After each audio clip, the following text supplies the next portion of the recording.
Hello students, इस video में हम मेंसुरेशन के कुछ ऐसे क्वेश्चंस देखने वाले हैं जो एग्ज़ाम में कई बार आ चुके हैं। ठीक है, वो क्वेश्चंस अगर आप डिटेल मेथड से जाओगे तो बहुत लेंथी अप्रोच है, कंसेप्ट वाइज जाना पड़ेगा, तो वो कंसेप्ट भी हम समझेंगे। फिर उसके बाद कुछ क्वेश्चंस में आपको जो रिजल्ट है उसको आप अगर ऐसे लिख ले कि रिजल्ट्स टू रिमेंबर या कहीं नोट्स बना ले तो आपको बहुत हेल्प होगी। और कुछ क्वेश्चंस के मैं आपको डायरेक्ट उनको शॉर्टकट बता दूंगा एक बार एक्सप्लेन करने के बाद, फिर डायरेक्ट में वैल्यूज पुट करके आंसर तक कैसे पहुंचा जा सकता है।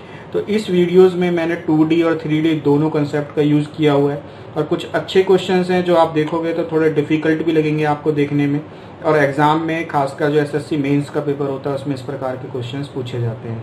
तो इससे पहले आप अगर मेरी और वीडियोस भी चैनल पे देखना चाहते हैं या फिर नोटिफिकेशन न्यू वीडियोस की देखना चाहते हैं तो मेरे जो चैनल है SSC मैथ्स मैजिक बाय देव सर, उसे सब्सक्राइब जरूर कर ले और नोटिफिकेशन बटन को भी दबाएं, जिससे जैसे ही मैं नई वीडियो डालूँ अपने चैनल पे तो आपके पास नोटिफिकेशन पहुंच जाए। ठीक है, अब चलते हैं इस क्वेश्चन की तरफ। इस क्वेश्चन में क्या है कि ABCD आपको एक वर्ग दे रखा है। ठीक है, उसके बाद एक और वर्ग दे रखा है जो उसके मिड पॉइंट से जोड़ के बना हुआ PQRS। फिर उसके अंदर एक आपको सर्कल बना रखा है और सर्कल के अंदर एक आपको इक्विलेटरल ट्रायंगल बना रखा है। फिर क्वेश्चन में पूछा जा रहा है कि find the ratio of sides of square ABCD to side of equilateral triangle XYZ। तो मैं अगर मानता हूँ बड़े वाले जो वर्ग है उसकी साइड अगर 2 है, 2A है, तो ये भी 2A होगी आपकी। ठीक है, सारी साइड्स क्योंकि क्या होती है आपस में इक्वल होती हैं। ये 2 है, ये इसका मिड पॉइंट है, तो ये A हो गया, ये A हो गया और ये A हो गया। आपको पता है ये 90 डिग्री होता है। इसके अंदर जो वर्ग बना हुआ है जो इसके मध्य बिंदु को ज्वाइन करके बनाया गया है, उसमें आप देखोगे कि एक ये वाली साइड A, ये वाली साइड A, ये 90 डिग्री। तो ये जो साइड है ये बेसिकली आपका हाइपोटेन्यूज होगा। PQ जो कि एक हाइपोटेन्यूज है वो भी एक साइड है किसकी, अंदर वाले स्क्वायर की। तो पाइथागोरस थ्योरम से जब आप लगाओगे तो ये जो वैल्यू निकल के आएगी वो कितनी निकल के आएगी, √2A, A square plus A square. जब PQ की वैल्यू निकल के आएगी कितनी आएगी, √2A, और सारी साइड्स क्या हो जाएंगी आपके बराबर। ठीक है, इसके अंदर एक सर्कल बनाया हुआ है, तो मैं इस सर्कल को यहाँ पे ड्रॉ कर लेता हूँ आपको समझाने के लिए कि ये एक वर्ग है मिड पॉइंट से बना हुआ, ऐसे एक वर्ग है मान लो। इसके अंदर ये सर्कल है, जो इसकी साइड है बेसिकली जो साइड दे रखी है आपको वो दे रखी है √2A जो हमने अभी निकाली है, √2A। अगर मुझे इसकी रेडियस निकालनी है, ठीक है ना, अगर मुझे इसकी रेडियस निकालनी है तो आप देखोगे कि ये इसका सेंटर हो गया, ये इसका सेंटर हो गया। यहाँ से लेकर अगर सेंटर से मैं एक लाइन ड्रॉ करता हूँ तो वो भी वही लेंथ होगी जो इसकी साइड की लेंथ है, यानी कि यहाँ से लेकर यहाँ तक भी कितना होगा, √2A। और जो रेडियस होती है वो रेडियस इसकी आधी होती है, क्योंकि ये तो एक डायमीटर है, तो कितना हो गया, √2A divided by 2। Further solve करोगे तो √2A डिवाइडेड बाई √2, और √2 आप ऐसे लिख सकते हो, √2 से √2 कैंसिल, कितना आ गया, A/√2। तो एक रिजल्ट तो अपने पास ये पहुंच गया कि जो इस सर्कल है ना इसकी जो रेडियस है कितनी, A/√2 है। दूसरा हम ट्राइंगल वाला केस उठा लेते हैं। ट्राइंगल वाला केस इस प्रकार से कि ये एक इक्विलेटरल ट्राइंगल है, X Y Z, सारी साइड्स बराबर होती हैं, तो कोई एक साइड ले लेते हैं, B ले लेते हैं। ठीक है, इसके बाहर सर्कल ड्रॉ है, यही वाला सर्कल, इस प्रकार से एक सर्कल ड्रॉ है। तो ये सर्कल इक्विलेटरल ट्राइंगल के लिए क्या होता है, सर्कम सर्कल, बाह्यवृत्त, जिसकी जो रेडियस होती है कैपिटल R से जो डिनोट करते हैं वो होते हैं जो भी साइड दी होती है डिवाइडेड बाय √3। ठीक है, तो साइड इस केस में क्या ले रखी है, B/√3। तो आप देखोगे ये वही सर्कल है जो किसके अंदर बन रहा था, वर्ग के अंदर बन रहा था। तो इसकी जो यहाँ रेडियस है, इसकी जो यहाँ रेडियस है, दोनों कायदे से बराबर होनी चाहिए। तो दोनों को मैंने बराबर कर लिया। तो यहाँ पे हम इस प्रकार से बराबर कर लेते हैं कि B/√3 equals to A/√2। Further solve किया तो A/B की वैल्यू कितनी आ जाएगी, √2/√3। कभी कभी क्या होता है जल्दबाजी में हम देखते हैं कि A और B हमारे पास दोनों साइड आ गई हैं, वर्ग और इक्विलेटरल दोनों साइड का रेशियो √2 और √3 करके हम आगे बढ़ जाते हैं, जो कि हो जाता है गलत। क्यों गलत, इसलिए क्योंकि जो शुरुआत की थी हमने ABCD वर्ग की, उसमें जो साइड मानी थी वो कितनी मानी थी आपने, 2A। तो A की जगह आपको रखना पड़ेगा 2A डिवाइडेड बाई B, यानी कि 2√2 डिवाइडेड बाई √3 आपका फाइनल आंसर होगा। तो ऑप्शन में देखा कौन सा मैच कर रहा है, ऑप्शन C। इस क्वेश्चन में आपको ABCD एक रेक्टेंगल दे रखा है, उसके बाद AD और DC जो इसकी साइड्स हैं वो दे रखी हैं आपको 1 और 2 यूनिट रेस्पेक्टिवली। फिर 2 क्वार्टर सर्कल दे रखे हैं कि ये वाला हिस्सा दे रखा है आपको और एक ये वाला हिस्सा दे रखा है, ठीक है, जिसके सेंटर्स हैं आपके A और B। फिर उसके बाद बोला गया है कि एक छोटा सर्कल है जो टच करते हुए बनाया गया है सर्कल को, किसको, दोनों जो ये क्वार्टर सर्कल है इनको और जो ये रेक्टेंगल दे रखा है इनको। आपसे ये शेडेड पोर्शन का एरिया पूछा जा रहा है। तो पूरा का पूरा आपके पास एक रेक्टेंगल है, उसमें से ये वाला हिस्सा एक सेक्टर, दूसरा सेक्टर, और ये अगर मैं बात करूं सर्कल छोटे वाला ये 3। अगर मैं ये 3 हिस्से हटा देता हूं तो आपके पास कौन सा एरिया निकल आएगा, जो शेडेड पोर्शन है वो निकल आएगा। तो मैं एक यहाँ पे दोबारा से इस फिगर को कंप्लीट बना लेता हूँ। इस प्रकार से ये फिगर दी हुई है, ठीक है, इस प्रकार से ये A, B, C और D, ये एक पॉइंट है P मिड पॉइंट, इसको मैं यहाँ ज्वाइन कर लेता हूँ, इसको मैं यहाँ ज्वाइन कर लेता हूँ। ये आपका 90 डिग्री है क्योंकि एक रेक्टेंगल होता है। फिर एक छोटा सर्कल ऊपर दे रखा है आपको, यहाँ पे एक छोटा सर्कल बना लेते हैं इस प्रकार से, ठीक है, और ये बाकी शेडेड पोर्शन रह गया। तो सबसे पहले अगर मैं बात करता हूँ एरिया ऑफ रेक्टेंगल, तो एरिया ऑफ रेक्टेंगल क्या हो गया, L इंटू बी। L कितना है आपका, यहाँ से यहाँ तक आपको कितना दे रखा है, AD की लेंथ, AD आपको 1 दे रखा है तो ये भी 1 हो जाएगा, रेक्टेंगल है। यहाँ से यहाँ तक आपको 2 दे रखा है तो ऊपर वाली लेंथ भी क्या हो जाएगी, 2 हो जाएगी। ये इसका मिड पॉइंट है तो ये आपका 1 हो गया और ये आपका 1 हो गया। तो इसका एरिया क्या होगा, 2 इंटू 1 यानी कि 2। पहली इक्वेशन ये हो गई है, जब जरूरत पड़ेगी हम देख लेंगे। दूसरा मैं निकालता हूँ area of quarter sectors. Quarter sectors 1 और 2, ये 2 क्वार्टर सेक्टर्स बने हुए हैं जिसमें हर एक एंगल कितना 90 डिग्री का, तो ट्वाइस ऑफ 90/360 इंटू पाई। और आर की वैल्यू आप देखोगे कि इस केस में ये एक सर्कल बन रहा है, ठीक है, और ये भी एक सर्कल बन रहा है। इस केस में ये वाली चीज़ आपकी 1 है, ये वाली चीज़ आपकी 1 है। इस केस में ये वाली चीज़ आपकी 1 है, ये वाली चीज़ आपकी 1 है। बेसिकली यही इसकी रेडियस है। तो यहाँ पे रेडियस को मैं रख रहा हूँ 1 का स्क्वायर। आप देखोगे कि ये गया 1 और ये 2 π/2, ये दूसरा केस आ गया। अब कहीं से मुझे अगर ये सर्कल, छोटे वाला सर्कल, इसकी रेडियस मिल जाए, उसका एरिया निकाल के मैं क्या करूँगा, सेक्टर का एरिया उसमें जोड़ के रेक्टेंगल के एरिया से घटा दूंगा। तो इसके लिए हम क्या कर रहे हैं, मैं इस पॉइंट से इसके जो सेंटर है इसको मैं एक लाइन ज्वाइन कर रहा हूँ, ठीक है, और एक यहाँ पे ज्वाइन कर रहा हूँ। तो यहाँ पे एक फिगर बना लेते हैं। इस प्रकार से एक फिगर बनी हुई है कि ये आपका एक सर्कल है छोटे वाला, ये इसका सेंटर है, ये यहाँ पे A है, ये नीचे यहाँ पे पॉइंट है P आपका, और ये यहाँ पे ज्वाइन कर लेते हैं, ठीक है। अब आप देखोगे कि ये वाली जो वैल्यू है ये तो आपको पता है कितनी दे रखी है, 1, ठीक है। यहाँ से यहाँ तक, यहाँ से यहाँ तक जो वैल्यू है ये भी आपकी 1 है। और अगर मैं इसको R मानूं तो ये O हो गया, तो A और O की वैल्यू आपकी हो गई है 1 + R, ठीक है। अगर ये P है तो AP की वैल्यू कितनी हो गई आपकी 1। तो अगर मुझे इसे कहीं से OP की लेंथ पता चल जाए तो मैं इसमें पाइथागोरस थ्योरम लगा सकता हूँ, क्योंकि ये 90 डिग्री बन जाएगा। तो इस हिसाब से अगर देखा जाए तो आपको पता है कि यहाँ से लेकर ऊपर वाला हिस्सा, अगर मैं इतना हिस्सा देखूँ यहाँ से लेकर यहाँ तक, तो ये स्मॉल r, पूरी की पूरी लेंथ यहाँ से लेकर यहाँ तक 1 थी, जिसमें से अगर आप स्मॉल r घटा दोगे तो ये नीचे वाला हिस्सा ये कितना रह जाएगा, 1 - r, ठीक है। तो PO की जो वैल्यू है वो होगी 1 - r। अब आप पाइथागोरस थ्योरम लगाओगे, पाइथागोरस थ्योरम से आप देखोगे 1 + r का स्क्वायर, ये वाला हिस्सा, इक्वल्स टू 1 का स्क्वायर प्लस 1 - r का स्क्वायर। इसको सॉल्व किया further, 1 + r square plus 2r, 1 + 1 + r square minus 2r square से r स्क्वायर कैंसिल, तो r की वैल्यू कितनी आएगी, 1/4। अब आपका क्वेश्चन सॉल्व हो जाएगा। तो area of smaller circle basically हो गया आपका पाई r स्क्वायर यानी कि 1/4 का स्क्वायर, कितना आ जाएगा आपका 16, यानी π/16। आप ऑप्शन पे आपने देखा कि ऑप्शन को फर्दर सॉल्व किया हुआ है, यानी कि जो चीज़ आपसे पूछी गई है उसके लिए आपको थोड़ा और सॉल्व करना पड़ेगा। तो यहाँ पे मैं सॉल्व कर लेता हूँ इस क्वेश्चन को। तो एरिया ऑफ शेडेड पोर्शन निकालना है आपको, एरिया ऑफ शेडेड पोर्शन निकालना है। तो एरिया ऑफ जो रेक्टेंगल है 2 माइनस इन दोनों का जो टोटल है π/2 प्लस π/16, इसका टोटल घटाना पड़ेगा। इसको फर्दर सॉल्व किया, 2 - 16 आप कैल्सियम आ गया, ऊपर 9 पाई की आपने वैल्यू रखी है कि कितनी 22/7, फर्दर सॉल्व किया तो आपका जो आंसर आएगा वो आएगा 13/56। तो इस प्रकार से आप आंसर तक पहुंचोगे कि रेक्टेंगल का एरिया घटाना है या रेक्टेंगल के एरिया में से घटाना है। क्या चीज़ घटानी है आपको? छोटे सर्कल का एरिया और ये क्वार्टर 2 सर्कल दे रखे हैं इनका एरिया। तो इस केस में आपका आंसर होगा ऑप्शन सी। क्वेश्चन में आपको ABC ये डी हटा लीजिएगा। ABC एक इक्विलेटरल ट्रायंगल दे रखा है, फिर रेडियस ऑफ ईच सर्कल, ये छोटे छोटे आपको 6 सर्कल दे रखे हैं जिसमें प्रत्येक की रेडियस कितनी 10 सेंटीमीटर। आपसे पेरीमीटर पूछा जा रहा है इक्विलेटरल ट्रायंगल का।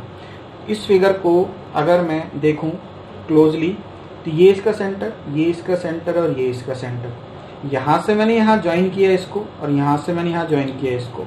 तो ये बेसिकली आपका क्या है, आपका ये रेडियस ही है एक प्रकार से, ठीक है ना। ये आपका रेडियस ही एक प्रकार से कितना आ गया 10।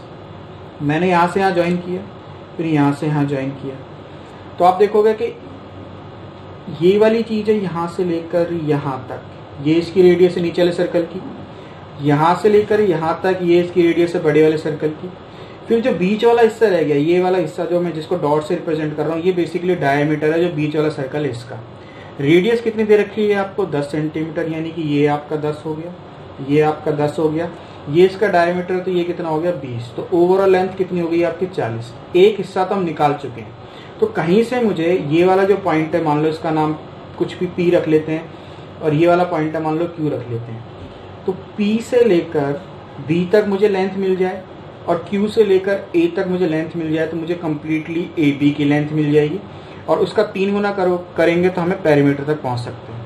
तो मैं इस फिगर को इस प्रकार से बना लेता हूँ। नीचे एक जो सर्कल है, नीचे वाला सर्कल, सबसे नीचे वाला सर्कल है, ये सेंटर, ये एक लाइन है, यहाँ से इस प्रकार से ये B पे जा रहा है, मान लो ये P पॉइंट पे इधर ज्वाइन कर रहा है और इस प्रकार से यहाँ पे एक लाइन जा रही है, मान लो इसको ले लेते हैं हम S, ठीक है। इसको यहाँ ज्वाइन किया तो ये आपका 90 डिग्री होता है, ये आपका 90 डिग्री। सेंटर से जब आप इस प्रकार से टेंजेंट पे एक लाइन ड्रॉ करते हो तो 90 डिग्री बनाता है। आपको ABC एक इक्विलेटरल ट्रायंगल दे रखा है तो हर एक एंगल 60 डिग्री का होता है, तो ये भी कितना हो गया 60 डिग्री हो गया। अब आप देखोगे ये 90, ये 90, 90 90 180 प्लस 60 240, तो ये वाला जो एंगल होगा ये कितना होगा आपका 120, ठीक है। ज़रूरत पड़ी तो देख लेंगे।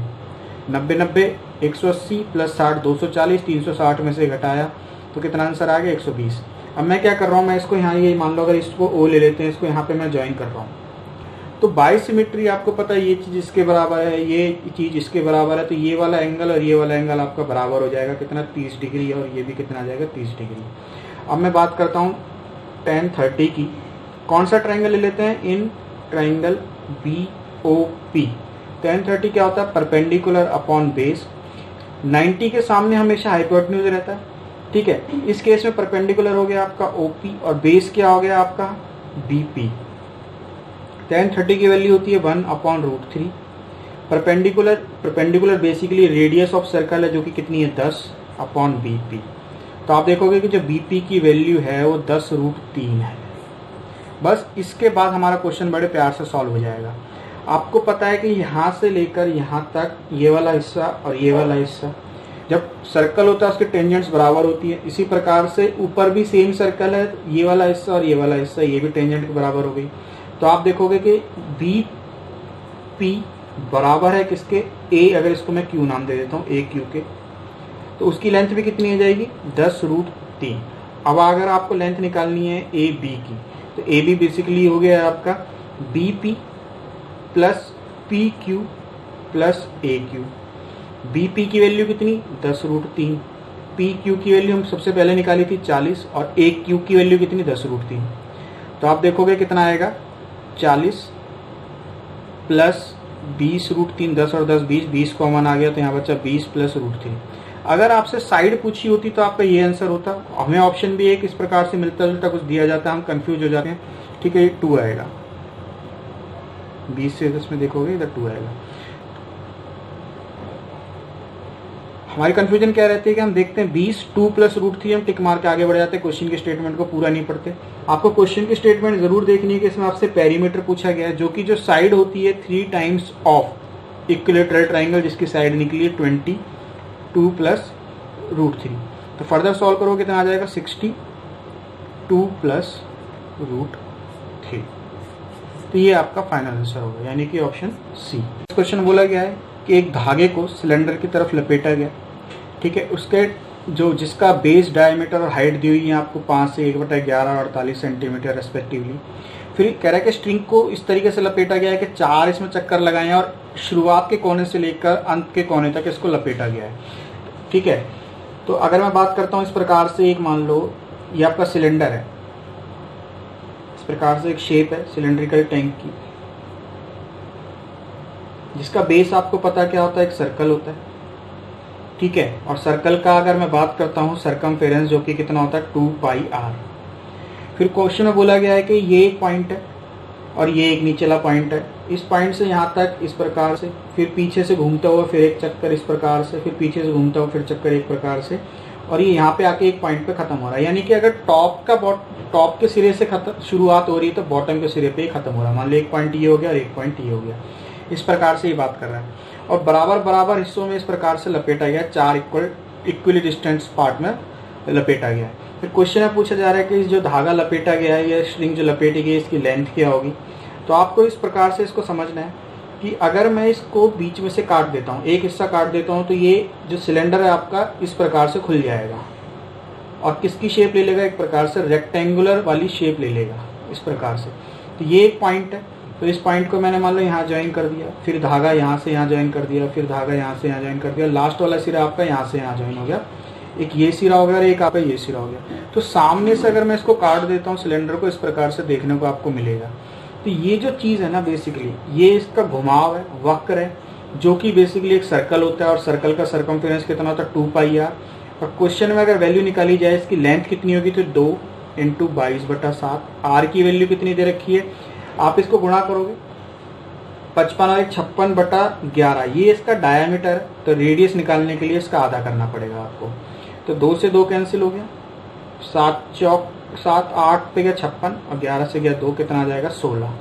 यानी यहाँ से यहाँ तक जो लेंथ है आपकी 16 है। क्वेश्चन में ये पूरी की पूरी जो हाइट दे रखी है, ये दे रखी है कितनी आपको 48, यानी कि ये हिस्सा भी आपका 48 होगा। अगर आप इसको बीच में से काटोगे तो इस प्रकार की शेप बनेगी। बराबर बराबर सिमेट्रिकल फॉर्म है, तो ये भी आपका 12 हो गया, ये भी आपका 12 हो गया, ये भी आपका 12 हो गया, ये भी आपका 12 हो गया। मैं क्या काम करता हूँ, जो नीचे वाला ट्राइंगल है ना उसको उठा लेता हूँ। नीचे वाला ट्राइंगल है इस प्रकार से एक, जिसमें आपको ये 90 डिग्री है, ठीक है ना, क्योंकि ये एक प्रकार से क्या है आपका रेक्टेंगल है। तो ये 12 हो गया, ये 16 हो गया। पाइथागोरस थ्योरम लगाओगे आप, 16 का स्क्वायर प्लस 20 का स्क्वायर टोटल का अंडर रूट, तो ये कितना आ जाएगा 20। यानी कि जो स्ट्रिंग की एक बार घुमाव लगाने की जो लेंथ है वो 20 है। तो ऐसे कितनी बार लपेटा गया है, 20 × 4 यानी कि 80। तो जो टोटल स्ट्रिंग है उसकी जो लंबाई है वो कितनी होगी 80 सेंटीमीटर। तो आपका आंसर क्या होगा, ऑप्शन सी। देखिए इस क्वेश्चन में आपको 4 सर्कल दे रखे हैं जो एक दूसरे को टच करते हैं, और उन टच सर्कल के बीच में एक आपको छोटा सर्कल दे रखा है, और उस सर्कल की आपसे रेडियस पूछी गई है, ठीक है। तो बड़े सर्कल का ये जो सेंटर है इसको ले लेते हैं, ये एक सेंटर ले लेते हैं, ये एक सेंटर ले लेते हैं और ये एक सेंटर ले लेते हैं। मान लो इन चारों सेंटर्स को मैं ज्वाइन करता हूँ, इस प्रकार से मैंने चारों सेंटर्स ज्वाइन की, ठीक है, यहाँ पर। तो आप देखोगे कि अगर मैं इसको ए नाम दे देता हूँ, ये बी दे देता हूँ, ये सी दे देता हूँ और ये डी दे देता हूँ।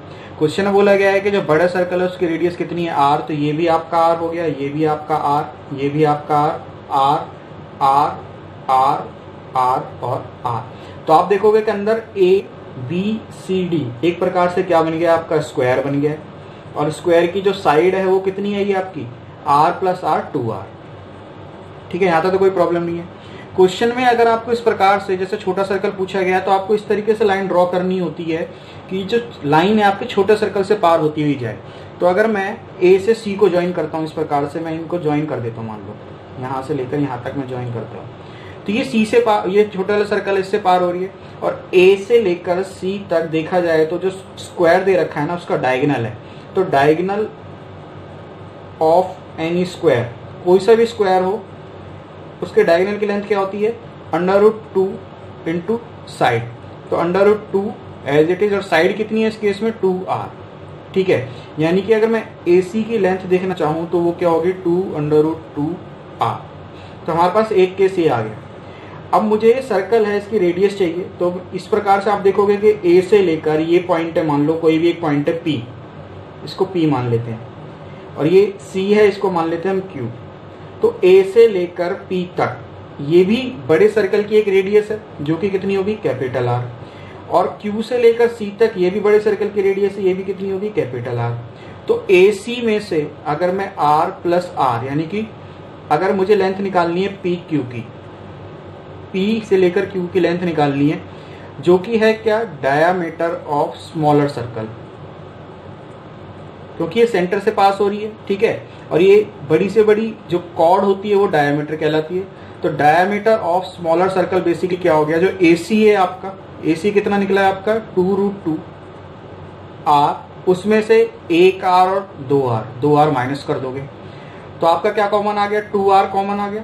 इधर क्या बचा, √2 माइनस 1। अगर आपसे डायमीटर पूछा होता तो आपकी वैल्यू का आंसर क्या होता, 2R ब्रैकेट √2 माइनस 1। लेकिन आपसे रेडियस पूछी गई है जो कि क्या होती है, डायमीटर की आधी, तो इसका हाफ कर देना। तो क्या R ब्रैकेट शुरू √2 माइनस 1, ये आपका फाइनल आंसर होगा। एग्जाम में क्या होता है कि एग्जाम में जैसे ये R है या स्मॉल r है, इसकी कोई पर्टिकुलर वैल्यू दे देंगे, डिजिट दे देंगे। इसको अगर हम स्मॉल r लेते हैं तो उसमें आपको जस्ट वैल्यू पुट के आंसर निकालना होता है। तो इस चीज को आप एज ए रिजल्ट याद रखोगे तो क्वेश्चंस एग्जाम में जो क्वेश्चंस करने में आपको आसानी होंगी। तो इस केस में आपका आंसर होगा ऑप्शन C। क्वेश्चन में एक फिगर दे रखी है आपको ABCD, जो एक स्क्वायर है जिसकी साइड 10 सेंटीमीटर है। फिर B, F और D ये एक आर्क है, ठीक है, जिसका सेंटर क्या है आपका C। इसी प्रकार से B, G और D ये भी एक आर्क है जिसका सेंटर क्या है आपका A। क्वेश्चन में जो शेडेड पोर्शन है ये पूछा गया है कि इसका एरिया क्या है। तो अगर मैं बात करूं इसका एरिया निकालने की, तो आप देखोगे कि ABCD एक वर्ग है और उसके बाद जो आर्क दे रखी है, मान लो इस प्रकार से एक आर्क है आपकी, ये एक आर्क है, ऐसी फॉर्म बनी हुई है, ठीक है, ये एक आर्क है, ऐसी फॉर्म बनी हुई है। अगर मैं इसको इस प्रकार से ज्वाइन कर देता हूं तो ये आपका सेक्टर कहलाता है। इस सेक्टर में ये आपका 10 है, ये आपका 10 है, ये B हो गया, ये C हो गया और ये D हो गया। तो आप देखोगे कितना डिग्री है, 90 डिग्री। अगर मुझे इसका एरिया निकालना है, ठीक है ना, सिर्फ इतने सेक्टर का एरिया निकालना है, तो एरिया क्या होता है आपका, होता है πr²। लेकिन मुझे सिर्फ कितने एंगल का निकालना है, 90 डिग्री का। 90 क्यों ले रहे हैं, क्योंकि एक वर्ग है, वर्ग में हर प्रकार का एंगल कितना होता है आपका, प्रत्येक एंगल 90 डिग्री का होता है। तो ये आ गया आपका इस प्रकार से। अगर ऊपर वाली साइड देखेंगे, ऊपर वाली साइड आपकी इस प्रकार से बनी हुई है, ये ऊपर वाला सेक्टर ऐसे है, ये 10 है आपका, ये 10 है, ये 90 डिग्री है। तो इस केस में भी आपका क्या होगा, 90/360 इंटू πr²। दोनों के केस में आप देखोगे कि दोनों के केस में सेम आ रहा है। तो अगर मैं इसका टोटल कर लेता हूँ, इसका टोटल कर लिया तो ट्वाइस 90/360 इंटू पाई, और r की वैल्यू कितनी है 10, तो उसको लिख लेते हैं 10 इंटू 10, ठीक है। 90 दूनी 180 है, 2 पे चले जाएगा, 90 दूनी 180 और 180 से 360 2 पे, और ये कितने पे आ गया 50 पे। 50 पाई आपका कौन सा रिजल्ट है, 50 पाई में आपने ये वाला हिस्सा, ठीक है, ये इंक्लूड कर रखा है, और ऊपर वाला जो सेक्टर है वो इंक्लूड कर रखा है। अगर मेरे को ये वाला हिस्सा इसमें से और ये वाला हिस्सा इसमें से हटाना है, तो आपको क्या करना पड़ेगा, एरिया ऑफ स्क्वायर, जो कि क्या होता है आपका साइड स्क्वायर, जो भी भुजा दे रखी है उसका स्क्वायर। भुजा कितनी है 10, तो उसका स्क्वायर करोगे कितना आ जाएगा 100।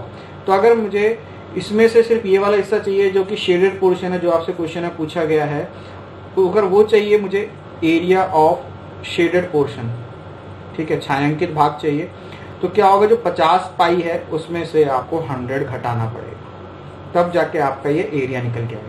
अब आप देखोगे कि क्वेश्चन में ये चीज आपका आंसर नहीं है, आपको कंफ्यूजन इन दोनों में हो सकती है कि कौन सी वैल्यू होगी, 50 पाई पहले या फिर 100 पहले। तो आप देखोगे एरिया हमेशा पॉजिटिव निकल के आएगा। 50 और पाई की वैल्यू अगर आप 3.14 लेते हो तो ये 150 के पार चले जाएगा, ठीक है, 150 से तो कुछ ना कुछ वैल्यू ज्यादा होगी। तो 150 में से 100 घटाओगे तभी आपका पॉजिटिव रिजल्ट आएगा। तो इस केस में आपका आंसर क्या है, 50 पाई माइनस 100, यानी कि ऑप्शन सी। देखिए इस क्वेश्चन में आपसे वॉल्यूम पूछा गया है लार्जेस्ट सिलेंडर का, जो कि बनाया गया है एक रेक्टेंगुलर शीट ऑफ पेपर, जिसका साइज दे रखा है आपको 22 सेंटीमीटर और 15 सेंटीमीटर, ठीक है। तो अगर मैं बात करूं वॉल्यूम ऑफ सिलेंडर, तो वॉल्यूम ऑफ सिलेंडर आपको पता है कि क्या होता है, πr²h। तो इसमें आपको r की वैल्यू डालनी है और h की वैल्यू डालनी है, उसके बाद क्वेश्चन को सॉल्व करना और आंसर तक पहुंचना है। लेकिन ऐसे सवालों में प्रॉब्लम आती है कि r की वैल्यू क्या ले और h की वैल्यू क्या ले। तो इसको पहले एक बार समझ लेते हैं। एक मैं रेक्टेंगुलर शीट ले लेता हूँ। इस प्रकार से एक रेक्टेंगुलर शीट है आपके पास, जिसमें एक साइड है 22 और एक साइड है आपकी कितनी 15। फिर क्वेश्चन बोला गया है कि इसको छोटी साइड से रोल किया गया। तो मैं अगर इसको छोटी साइड से, ये इसकी छोटी साइड है, ये इसकी बड़ी साइड है, मैं इसको यहाँ से रोल करता हूँ इस प्रकार से, तो ये एक सिलेंडर की फॉर्म ले लेगा। ठीक है ना, इस प्रकार से अगर मैं इसको रोल करता हूँ तो एक सिलेंडर की फॉर्म ले लेगा। तो सिलेंडर में अगर मैं इसको इस तरीके से खड़ा करता हूँ तो ये चीज़ आपकी क्या होगी 15, जो कि हाइट का काम कर रही है, और इस कोने से लेकर इस कोने तक जो लेंथ है वो कितनी है आपकी 22। ठीक है, ये घुमाव है, वक्र है, तो यही आपका क्या कहलाएगा, जो बेस है ना वो, इसका बेस क्या होता है, सिलेंडर का बेस होता है एक सर्कल। ठीक है, सर्कल का बेस चारों तरफ का हमें अगर चीजें कंसिडर करनी है तो वो होता है आपका सर्कमफेरेंस, जिसकी वैल्यू कितनी होती है आपकी 2πr। तो मैं क्या करता हूँ कि 2πr को किसके बराबर रखोगे, 22 के बराबर रखोगे। 2 × 22/7 × r, और ये कितना हो गया 22। 22 से 22 कैंसिल, r की वैल्यू कितनी आ गई आपकी 7/2। ठीक है, और आपको बताया था कि h क्या बन जाएगा, इसका जो छोटी साइड होती है उसकी लेंथ इसकी बेसिकली क्या बन जाएगी, हाइट बन जाएगी। ठीक है, आपसे क्वेश्चन में पूछा जा रहा है कि इसका वॉल्यूम क्या होगा, तो आप बड़े आराम से आप वॉल्यूम निकाल सकते हो, πr² यानी 22/7, r की वैल्यू 7/2 × 7/2 और × 15। ठीक है, 7 से 7 कैंसिल हो गया, 2 से ये कितने पे गया 11 पे गया। तो आप जब 11 × 7 × 15, 11 × 7 × 15, ठीक है, 2 से इसको आप देखोगे तो 3.5 पे जाएगा। ओवरऑल कैलकुलेट करोगे तो जो आपका रिजल्ट निकल के आएगा वो रिजल्ट होगा आपका 577.50, यानी ऑप्शन सी आपका सही उत्तर होगा। इस क्वेश्चन में आपको area of square with AC as a side is 128 centimetre दे रखा है। फिर आपसे पूछा जा रहा है what is the sum of the areas of semi circle drawn on AB और BC पर एज ए डायमीटर मानकर। Given triangle ABC an isosceles triangle, right angle है वो भी, और AC एज इट्स हाइपोटेन्यूज। तो क्वेश्चन में अगर मैं बात करता हूँ एरिया ऑफ स्क्वायर कितना दे रखा है आपको 128, ठीक है, जो कि किसके बराबर होता है, जो साइड दे रखी है उसके बराबर, साइड के स्क्वायर के बराबर। ठीक है, तो अगर ये और ये आपस में बराबर होंगे क्योंकि ये वर्ग है, तो जैसे इसकी साइड निकल के आ गई है वो कितनी आ गई है √128, और बेसिकली अगर आप AC भी आपका √128 होगा। तो अगर मैं नीचे वाली फिगर ले लेता हूँ इस प्रकार से, एक आपका ट्राइंगल बना हुआ राइट एंगल ट्राइंगल, जो कि एक आइसोसेलेस ट्राइंगल वो होता है जिसमें दो भुजा आपकी समान होती है। तो अगर मैं इसको A मानता हूँ तो ये भी A होगा, ये आपका 90 डिग्री है, 90 डिग्री के सामने आपका क्या हाइपोटेन्यूज है जिसकी वैल्यू कितनी निकल के आई है 128। तो अगर मैं पाइथागोरस थ्योरम लगाता हूँ तो A² + A² बराबर इसका स्क्वायर यानी कि 128। तो ट्वाइस ऑफ A² 128, तो A 2 से गया 64 पे, तो A की वैल्यू कितनी आ जाएगी आपकी 8। A की वैल्यू 8 का मतलब यह है कि ये पूरी की पूरी जो AB लेंथ है ये भी 8 है, BC लेंथ है ये भी 8 है। आपसे जो एरिया पूछा जा रहा है वो एरिया है आपके जो सेमी सर्कल बने हुए हैं इनका एरिया पूछा जा रहा है। तो इस केस में जो एरिया निकालेगा वो निकालेगा आपका फॉर्मूला πr²। ठीक है, आप देखोगे कि ये भी आधा सर्कल है, ये भी आधा सर्कल है, तो ½ πr² + ½ πr²। तो इस केस में आप देखोगे कि ½ पाई तो आपका कॉमन आ गया, r इस केस में क्या होगा, टोटल वैल्यू आपकी 8 है, तो आधा करोगे तो ये भी 4 और ये भी 4, इसका आधा करोगे तो ये भी 4 ये भी 4, बेसिकली यही आपकी रेडियस हो गई। तो आप यहाँ पे लिख सकते हो r यानी 4 का स्क्वायर 16 प्लस r यानी 4 का स्क्वायर 16। तो आप देखोगे कितना आ गया π/2, 16 + 16 32, कैंसिल करोगे फर्दर तो कितना आंसर आ जाएगा 16π। तो ये आपका आंसर होगा ऑप्शन। क्वेश्चन में एक कोन है जिसकी आपको हाइट, कर्व सरफेस एरिया और वॉल्यूम दी हुई है H, C और V रेस्पेक्टिवली। फिर एक इक्वेशन दी हुई है, इसकी वैल्यू आपको निकालनी है। तो अगर मैं कोन की बात करता हूँ इस प्रकार से एक कोन बनाया मैंने, मान लो इसकी अगर आपको वॉल्यूम निकालनी जो कि V से नोट कर रखी है वो होती है 1/3 πr² H। ठीक है, 3 को इधर मल्टीप्लाई किया तो कितना हो गया 3V = πr² H। तो अपने पास एक ये टर्म निकल के आ गई है। दूसरा अगर मैं बात करूं इसके अंदर, आपको पता है कि ये इसकी हाइट हो गई, एच, ये इसकी रेडियस हो गई आर, और ये इसकी स्लांट हाइट हो गई कितनी, एल। ठीक, तो अगर मैं बात करता हूँ पाइथागोरस थ्योरम से, एल स्क्वायर बेसिकली होता है आपका H square plus R square. दूसरी ये चीज़ों की जरूरत पड़ेगी तो आगे देखेंगे। इसके बाद तीसरा आपको कर्व सरफेस एरिया बोला हुआ। कर्व सरफेस एरिया होता है पाई आर एल। ठीक है, अब जो इक्वेशन हमें सॉल्व करनी है उस पर आते हैं। 3 pi V H cube minus C square H square plus 9v square, इसकी वैल्यू निकालने के लिए कहा जा रहा है। तो आप देखोगे हमने 3 इंटू वी, इसकी वैल्यू तो निकाल चुके हैं कितनी, पाई आर स्क्वायर है, तो मैं यहाँ रिप्लेस कर रहा हूँ पाई आर स्क्वायर एच, बचा क्या पाई और एच क्यूब माइनस सी की वैल्यू कितनी आई है आपकी, ये वैल्यू जो सी है वो है पाई आर एल, इसका स्क्वायर है यानी कि पाई स्क्वायर आर स्क्वायर और एल स्क्वायर, यहाँ क्या H square as it is, plus 9v square. अगर आप इसका स्क्वायर करोगे, इसका अगर आप स्क्वायर करोगे तो 9v स्क्वायर बन जाएगा, और यहाँ जो वैल्यू आएगी पाई स्क्वायर प्लस आर की पावर 4 प्लस एच स्क्वायर, ये वैल्यू निकल के आएगी। ठीक है, ये एग्जाम में पूछा हुआ क्वेश्चन है, मेंस का पूछा हुआ क्वेश्चन है आपका। तो आप देखोगे फर्दर पाई स्क्वायर, अगर मैं मल्टीप्लाई कर रहा हूँ पाई से इसको, आर स्क्वायर और एच से इसको बना क्या तो एच की power 4 minus pi square R square H square, और क्यों नाम एल स्क्वायर को ये वैल्यू जो दे रखी है H square plus R square से रिप्लेस कर दे। बाकी जो पीछे वाली फॉर्म है वो एज इट इज रख लेते हैं, पाई स्क्वायर आर की पावर 4 और एच स्क्वायर। तो आप देखोगे पाई स्क्वायर आर की पावर 4 प्लस एच स्क्वायर, यहाँ से pi square R square H की पावर 4 माइनस एच स्क्वायर को इस पूरी इक्वेशन से मल्टीप्लाई किया तो pi square R square H की पावर 4 प्लस इस पूरी इक्वेशन को मल्टीप्लाई किया आपने आर स्क्वायर से तो पाई स्क्वायर आर की पावर 4 एच स्क्वायर, और पीछे वाली इक्वेशन आप एज इट इज छोड़ देना। आपने क्लोजली इक्वेशन को ऑब्जर्व किए तो आपने देखा आर स्क्वायर एच की पावर 4, ठीक है, आप देखा आर स्क्वायर एच की पावर 4 ये कैंसिल हो गया। ठीक, इसी प्रकार से इधर भी आपका माइनस आएगा क्योंकि माइनस से जब मल्टीप्लाई करोगे तो ये भी माइनस बनेगा। तो पाई स्क्वायर आर की पावर 4 एच स्क्वायर इधर माइनस का, पाई स्क्वायर आर की पावर 4 एच स्क्वायर प्लस का, ये भी कैंसिल हो गया। तो ओवरऑल जो आपका रिजल्ट आ गया वो कितना आ गया आपका 0 आ गया। यानी इस केस में आपका आंसर क्या है, ऑप्शन सी। क्वेश्चन में पूछा जा रहा है कि एक आपके पास कोन है, उसके अंदर आपको एक स्फीयर डालना है और मैक्सिमम साइज ऑफ स्फीयर जो इसके अंदर फिट हो सके उसकी रेडियस निकालनी है, जबकि कोन की रेडियस और हाइट आपको गिवन है। तो सबसे पहले जो इस क्वेश्चन में जिस रिजल्ट को आप डायरेक्टली यूज़ करके उसमें वैल्यू पुट करके आंसर तक पहुंच सकते हो वो आपका मुश्किल से 2 से 3 सेकंड का काम है, लेकिन वो रिजल्ट आपके पास आया कैसे उस चीज़ को पहले समझ लेते हैं। जैसे मान लो ये एक प्रकार से आपको एक दे रखा है, कोन दे रखा है यहाँ पे, ठीक है, ये कोन, ये बेस, इसका एक सर्कल होता है जिसकी रेडियस हम ले लेते हैं कितनी, स्मॉल आर।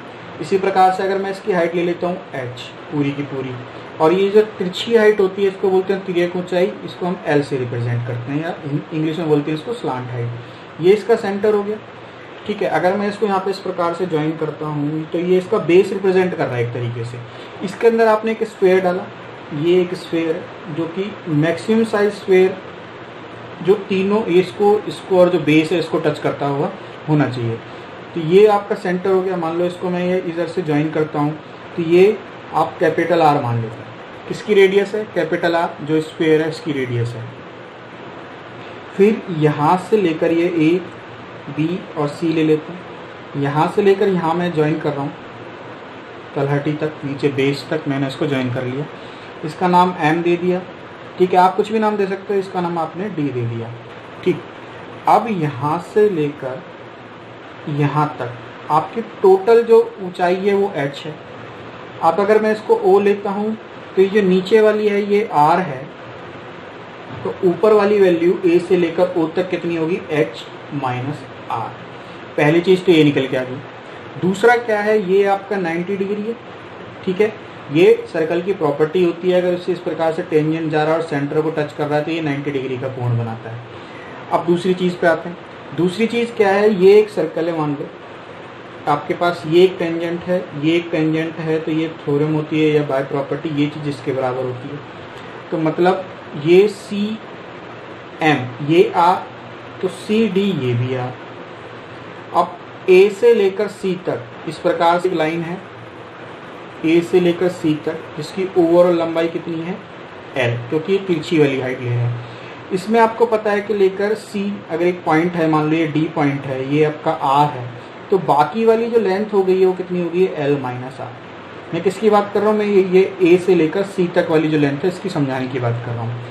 अब अगर मैं ट्राइंगल उठाता हूँ, ट्राइंगल ए ओ डी, ठीक है, मैंने एक ट्राइंगल उठाया है, कौन सा, ए ओ डी, जिसमें इस प्रकार का फिगर बनी हुई है, ऐसे फिगर बनी हुई है। ये 90 डिग्री है, आपको पता है, अभी बताया था किस प्रकार से। ये ओ है, ये ए है, ये ओ है, और ये क्या है आपका डी है। इसमें ये आपका कैपिटल आर है, ये आपका एच माइनस आर है, और ये आपका एल माइनस स्मॉल आर है।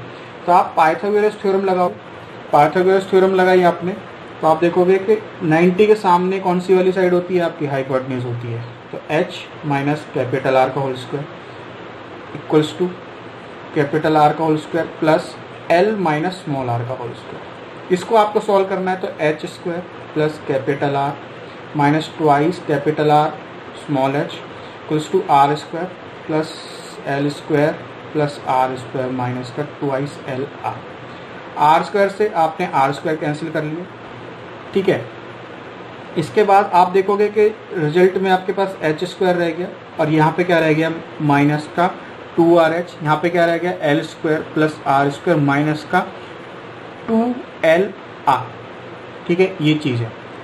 और आपको एक चीज़ और पता है कि यहाँ पे लिख देता हूँ मैं, ये आपकी स्लांट हाइट है L, ये आपकी हाइट है H, ये आपकी रेडियस है R, ये 90 डिग्री। तो पाइथागोरस थ्योरम से L square equals to H square plus R square होता है, ठीक है। तो एच स्क्वायर आप एज इट इज रख लीजिए,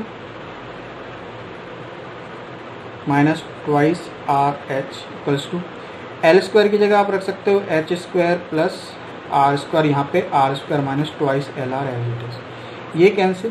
तो यहाँ से जो कैपिटल आर की वैल्यू निकल के आएगी वो निकल के आएगी आपकी small R L minus R divided by H. दोनों साइड में क्या कर रहा हूँ, एच से गुणा कर लेता हूँ, ये एच से गुणा किया, नीचे भी एच से गुणा कर लिया, ठीक है। इससे होगा क्या कि आप जब सॉल्व करोगे इसको तो ऊपर आएगा R H L minus R, नीचे क्या आएगा एच स्क्वायर।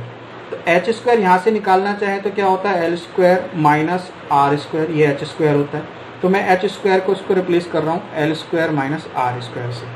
या फिर आप ये कह सकते हो कि R H L minus R, ये A square minus B square का फॉर्मूला है, तो आप इसको कैसे करोगे, एल प्लस आर और L minus R, L minus R cancel. आपके पास जो एंड रिजल्ट आ गया वो रिजल्ट होगा आपके पास capital R equals to R H divided by L plus R. ये आपका एंड रिजल्ट है जिसको आपको याद रखना है सिर्फ, बाकी मैंने आपको समझा दिया कि किस प्रकार से हम यहाँ तक पहुँच सकते हैं। अब फाइनली आपको इसमें वैल्यू पुट करनी है। तो कैपिटल आर बेसिकली क्या हो गया, स्मॉल आर की वैल्यू कितनी दे रखी है, स्मॉल आर रेडियस है किसकी, जो कोन है उसकी, अगर इसकी रेडियस है कितनी 6 इंटू एच कितना है आपका 8 divided by L Pythagoras theorem से कितना निकल आएगा, अगर एक 6 है दूसरी साइड 8 है, पाइथागोरस थ्योरम से एल कितना आ गया 10 प्लस रेडियस कितना 6, तो ये 48 और 16, 48 बटा 16 कितना आ जाएगा 3। तो ये आपका आंसर होगा, यानी कि ऑप्शन सी। तो आपको सिर्फ ये जो बॉक्स में चीज़ डाल रखी है ना, ये चीज़ याद रखनी है, और ये आया कैसे ही मैंने आपको समझा दिया है। इस क्वेश्चन में पी क्यू आर ऐसे आपको एक स्क्वायर दे रखा है जिसकी साइड है 14 सेंटीमीटर, फिर A B C D mid points हैं जिसके, और आपसे शेडेड पोर्शन का एरिया पूछा गया है। तो इस क्वेश्चन में भी आपका एक डायरेक्ट रिजल्ट है, ठीक है, उसमें आपको वैल्यू पुट करनी है और आंसर तक पहुंचना है। तो वो रिजल्ट आता कैसे है पहले उसको समझ लेते हैं। इसमें आप देखोगे कि क्वार्टर्स या फिर ये देखोगे सेक्टर्स कितने हैं 1 2 3 4, ये वो सेक्टर्स है जो शेडेड पोर्शन का पार्ट नहीं है। तो अगर मुझे ये शेडेड पोर्शन का पार्ट निकालना है तो पी क्यू आर एस जो वर्ग है उसके एरिया में से मैं ये जो 1 2 3 4 जो सेक्टर्स है इसका माइनस कर दूंगा, रिजल्ट आ जाएगा, ठीक है। रिजल्ट इस प्रकार से आना चाहिए कि आपका जो एरिया है वो पॉजिटिव हो। तो पॉजिटिव इस केस में है कि अगर वर्क का एरिया इसमें से आप सेक्टर्स घटा सकते हो, अगर सेक्टर्स का एरिया छोटा है ऑलरेडी आपको पता चल रहा है, ठीक है, तो स्क्वायर में से जब उसको घटाओगे 1 2 3 4 सेक्टर्स को तो आप आंसर तक पहुंच जाओगे। तो सबसे पहले मैं देखता हूँ area of square. Area of square क्या हो गया आपका, जो भी साइड दे रखी है उसका स्क्वायर, साइड कितनी है 14, यानी कि उसका स्क्वायर कितना आएगा 196। दूसरा आपके पास सेक्टर्स कितने हैं, आपके पास सेक्टर्स हैं, अगर आपको इसका एरिया निकालना है तो इसके पास आपके पास है 4 सेक्टर्स। हर किसी में एंगल कितना है 90 डिग्री, क्योंकि वर्क का हर कोई कोण कितना होता है 90। और पाई आर, अगर ये 14 है, ये इसका मिड पॉइंट है, तो ये भी 7, ये सारे 7 होंगे, ठीक है। तो पाई आर स्क्वायर यानी कि 7 × 7। तो 90 से 4 को गुणा करोगे 360 आएगा, 360 ये पूरा पूरा कैंसिल, ये कितना आ गया 22/7 × 7 × 7 कितना 154। तो आप इन दोनों को जब घटा दोगे तो आपका आंसर निकल आएगा कि 196 - 154, यानी कि कितना आ जाएगा 42। इस क्वेश्चन का डायरेक्ट रिजल्ट भी है कि डायरेक्ट इस प्रकार से 3a² / 14, और a बेसिकली आप इस प्रकार से रख सकते हो कि 3 × 14 × 14 / 14, ठीक है, कितना आ गया 42। तो आपने चेक किया कि a की वैल्यू इस केस में क्या है, a की वैल्यू है आपकी साइड ऑफ स्क्वायर। तो ये आपके पास एक डायरेक्ट रिजल्ट हो गया इस सवाल के लिए कि 3a² / 14, ये आपका आंसर होगा। तो इस केस में आंसर इतना आ रहा 42, यानी ऑप्शन सी।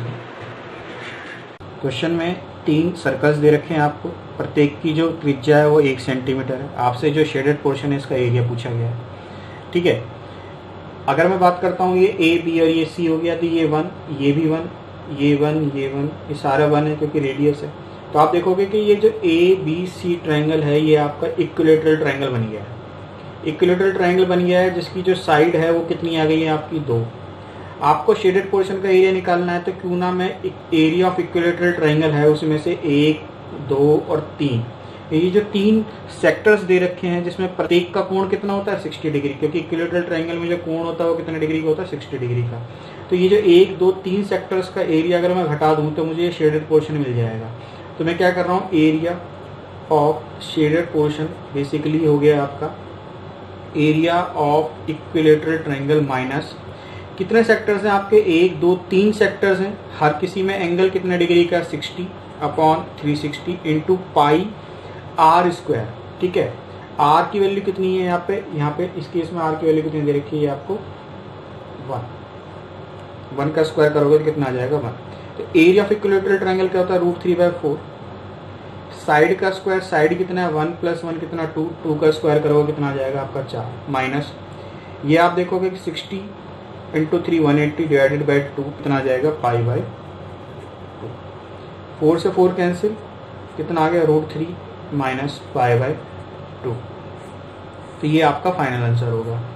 आपको वीडियो कैसी लगी आप कमेंट बॉक्स में लिखिए, कुछ इम्प्रूवमेंट करनी है हमें अगर वो भी बताइए, किस प्रकार के क्वेश्चंस, कौन सा नया टॉपिक उठाना है ये भी आप हमें सजेस्ट कर सकते हैं, ठीक है। तो इस वीडियो को देखने के लिए आपका धन्यवाद।